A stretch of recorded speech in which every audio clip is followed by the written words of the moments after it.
Hello guys, this is शिक्षा उपाध्याय। आप सभी का हमारे यूट्यूब चैनल बीएलएड कोर्स पर स्वागत है। गाइस, आज हम डिस्कस करेंगे एजुकेशन एंड कल्चर के बारे में, लेकिन इसके पहले हम एक कोट पर ध्यान देंगे। जैसे practice makes man a perfect, यानी अभ्यास ही मनुष्य को पूर्णता प्रदान करता है। अगर हम किसी भी क्षेत्र में अभ्यास कर रहे हैं तो हम उसमें अपने एम को हासिल कर सकते हैं। जो चाह रहे हैं वो हमारे पास हो सकता है।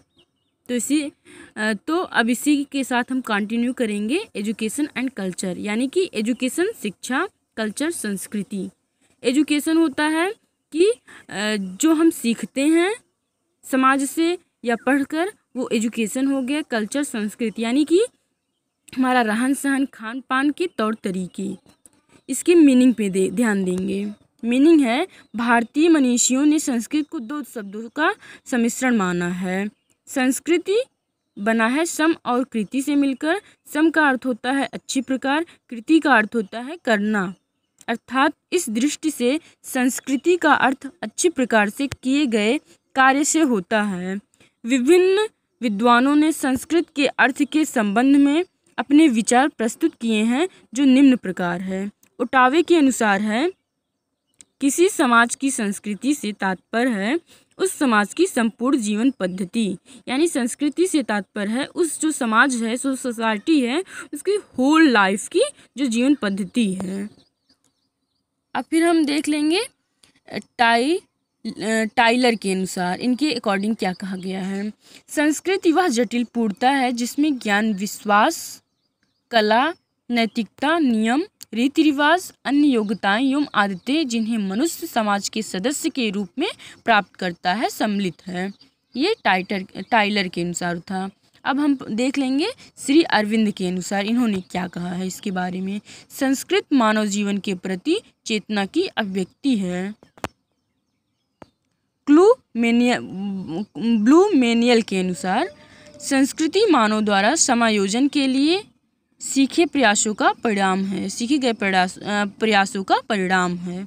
डॉसन के अकॉर्डिंग, संस्कृत जीवन का एक सामान्य तरीका है जिसमें मानव अपने प्राकृतिक वातावरण व आर्थिक आवश्यकताओं के साथ समायोजन करता है। इसके बाद हम डिस्कस करेंगे कल्चरल हेरिटेज ऑफ इंडिया, यानी कि जो इंडिया है, यानी कि हमारा भारत देश, इसकी जो सांस्कृतिक विरासत है उसके बारे में। वास्तव में संस्कृत मनुष्य की ऐतिहासिक विरासत है। संसार में मनुष्य द्वारा सृजित जीवनी जितनी भी बातें हैं, उन सभी को हम संस्कृत के अंदर निहित करते हैं। इन सृजित बातों का प्रत्यक्ष रूप भी हो सकता है और अप्रत्यक्ष भी, यानी जिसे हम देख भी सकते हैं, जो जैसे कि हो गया ताजमहल, जो जिनको हम अपने सामने साक्षात देख सकते हैं, जैसे कि ताजमहल हो गया।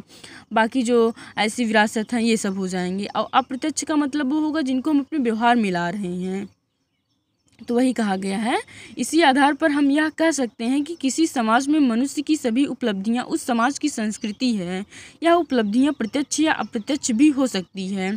कुछ विचारक इस मान्यता का विरोध करते हैं। उनकी यह धारणा है कि मनुष्य की सभी उपलब्धियां संस्कृत नहीं, वरन उन उपलब्धियों में से जो लोक हितकारी है वही संस्कृत है। भारतीय विचारधारा संस्कृति को एक पवित्र संस्कार के रूप में मानती है। इनके अनुसार संस्कृत एक भावात्मक संगठन है जिसका विकास समाज के बीच स्वयं होता है, जो मनुष्य के आचार, विचार व व्यवहार का आधार होती है। यह मनुष्यों के मूल्यों, मान्यताओं, विश्वासों व आदर्शों के रूप में विकसित होती है। संस्कृति का वर्गीकरण प्रसिद्ध समाजशास्त्री लिनास्की ने संस्कृत को निम्न प्रकार से वर्गीकृत किया है। संस्कृत सार्वभौमिक, जन्मजात, भौतिक, सार्वभौमिक, विशिष्ट, अर्जित, अभौतिक में के अंतर्गत है संस्थाएं, मूल्य और असंस्थाएं। और इसके भौतिक के अंतर्गत है प्राविधिक, यांत्रिक। जैसे कि अगर हम एग्जाम में इसे लिख दे रहे हैं स्ट्रक्चर बनाकर, तो हमें मतलब जो एग्जामिनर है उनको चेक करने में आसानी होगी। उन्हें लगेगा कि आप इसे अच्छी तरीके से पढ़े हैं। अब फिर हम एक एक चीज़ को समझ लेते हैं कि जो सार्वभौमिक, जन्मजात और भौतिक दिया गया है ये है क्या। सार्वभौमिक एवं विशिष्ट संस्कृति। सार्वभौमिक संस्कृति में समाज की वह बातें सम्मिलित हैं की जाती हैं जिन्हें सभी स्वीकार करते हैं, तथा विशिष्ट संस्कृति वह है जो विभिन्नीकरण की प्रक्रिया पर आधारित होती है। जैसे विभिन्न व्यवसायों की अलग संस्कृति होती है, जैसे डॉक्टर, अध्यापक, इंजीनियर, वकील इत्यादि। फिर सेकंड है जन्मजात एवं अर्जित संस्कृति। जन्मजात संस्कृति वह है जो मानव की आधारभूत इच्छाओं पर आधारित होती है, जैसे भोजन, खेलकूद, जाति, प्रजाति, समुदाय व परिवार इत्यादि। फिर उसके बाद है भौतिक संस्कृति व अभौतिक संस्कृति। भौतिक संस्कृति में मूर्त वस्तुएं सम्मिलित की जाती हैं, जैसे भवन, आवागमन के साधन, यंत्र, वेशभूषा आदि। फिर संस्कृति का निर्माण। व्यक्ति इस समाज में रहकर अपनी विभिन्न प्रकार की आवश्यकताओं की पूर्ति करता है। कुछ आवश्यकताएं उसकी जैविक आवश्यकताएं होती हैं व कुछ उसकी व्यक्तिगत व सामाजिक आवश्यकता होती है। स्ट्रक्चर इसका हम देख लेते हैं। फिर उसके बाद है वह इनकी पूर्ति हेतु व्यक्ति जिन माध्यमों को अंगीकृत करता है उन्हें संस्कृति कहा जाता है। अब फिर हम यहाँ देख सकते हैं कि संस्कृत की विशेषता, प्रमुख विशेषताएं क्या हैं। विशिष्ट प्रारूप, स्थिरता, परिवर्तन, समाज में रहकर प्राप्त करना, भौतिक तत्व, मनोवैज्ञानिक उपलब्धि, जटिलता, वास्तविकता, प्रत्यक्ष व्यवहार प्रारूप, अवंशानुगत। ये संस्कृत की प्रमुख विशेषताएं थी।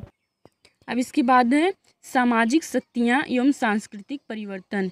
किसी भी समाज की संस्कृति का निर्धारण करने में दो कारकों के मध्य होने वाली अंतःक्रिया का प्रभाव पड़ता है, जिसमें प्रथम है समाज तथा प्रौद्योगिकी एवं वैज्ञानिक क्षेत्र में प्राप्त उपलब्धि, प्रविधियां, उद्देश्य एवं मूल्य। संस्कृत जैसे कि संस्कृत के इंट्रैक्शन में प्रविधियां, उद्देश्य एवं मूल्य, इनमें दो कारक हैं। तथा दूसरा है उस समाज के मुख्य उद्देश्य एवं मूल्य किसी भी समाज की संस्कृति, इन दोनों के मध्य होने वाली अंतःक्रिया द्वारा निर्धारित होती है। यानी एक है प्रविधियां यानी टेक्नोलॉजी और दूसरा है उद्देश्य एवं मूल्य। फिर इसके पश्चात है शिक्षा एवं संस्कृति यानी कि एजुकेशन एंड कल्चर। संस्कृत की दृष्टि से शिक्षा के दो प्रमुख कार्य होते हैं। संस्कृत की सुरक्षा व संरक्षण, संस्कृति का विकास करना। वास्तव में यदि देखा जाए तो समाज में मानव के द्वारा निर्मित सभी उपकरण शिक्षा के विकास का ही परिणाम है।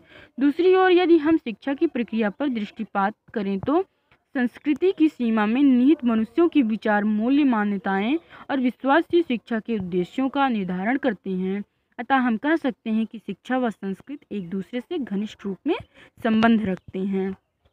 यानी जो एजुकेशन है और जो कल्चर है, इनका रिलेशन बहुत स्ट्रॉन्ग है। तो गाइज आज के लिए बस इतना ही। मिलते हैं नेक्स्ट वीडियो के साथ। गाइज आप लोग हमारे चैनल को लाइक, सब्सक्राइब और शेयर कीजिएगा। Thank you.